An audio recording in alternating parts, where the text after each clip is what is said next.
Now, Sandra Yerushalmi, that I introduced previously, will actually now, and who is also the co-organizer of this event, is also a talented henna artist. You might ask, what is henna? She will tell you, who runs a project named Henna Judaica. She will tell us more about this passion of hers and the story of Jewish henna. Sandra, the floor is yours.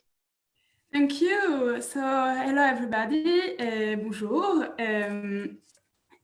Let me tell you a story to start to tell you about this henna. It's an old story.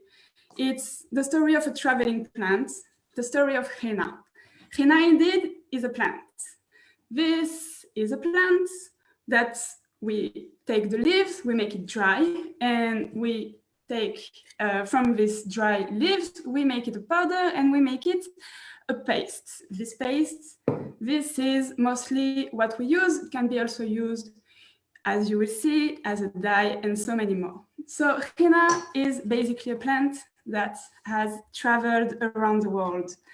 And this is a great story of shared culture around the world. That's why I'm taking you about. Let me take you 5,000 years back in Egypt, in times of mummies. There you can see Egyptians, women with colored hair. What is this? This is henna. The henna colored their hair, and we can find it since Egypt already. Henna was already part of daily life as a medicine in Canaan or Egypt, as a dye, as Greek poets talk about it, but also for perfume.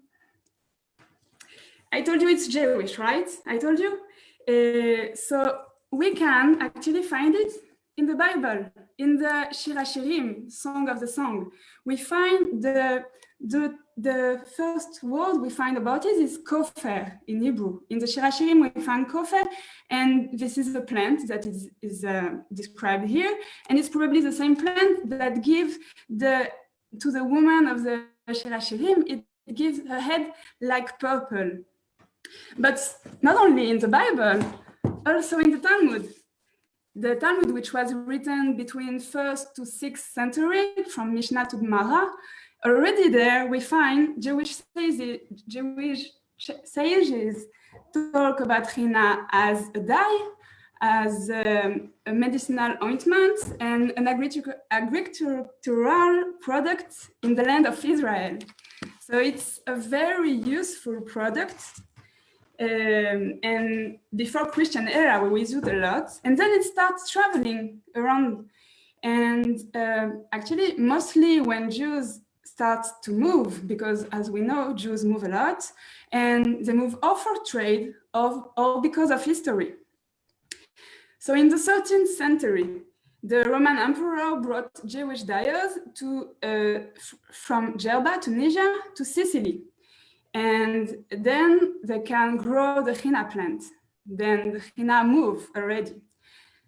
1492, we know this date, expulsion of Jews from Spain.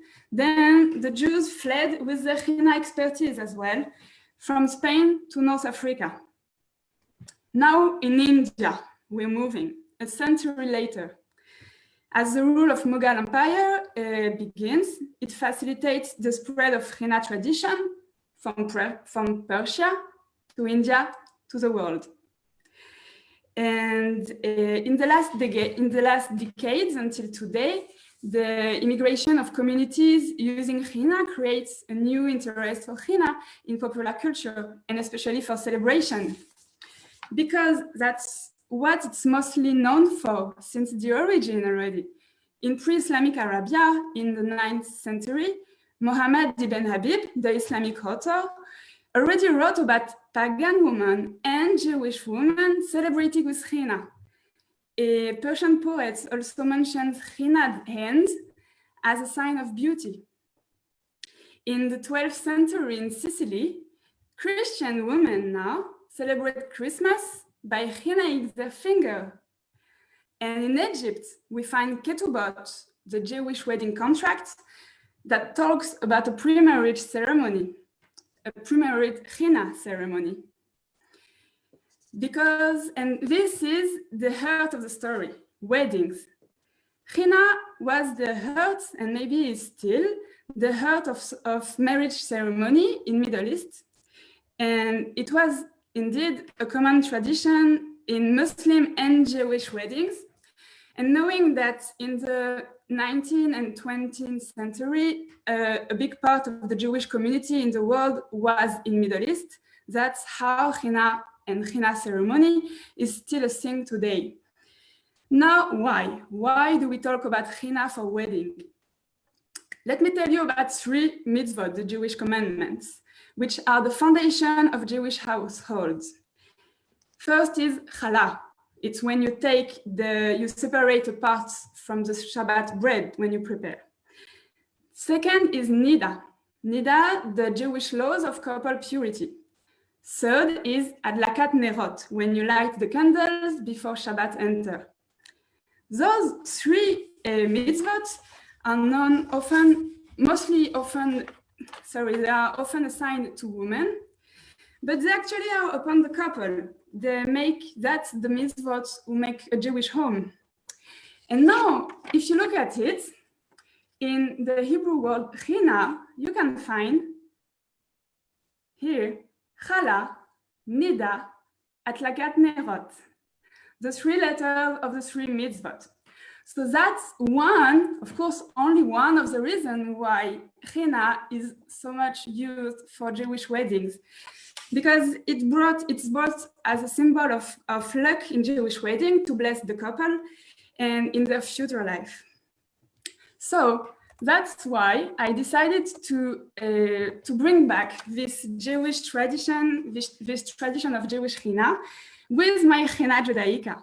And now let me show you a few of what I did and what I still will do. And for example, I do it for Jewish holidays.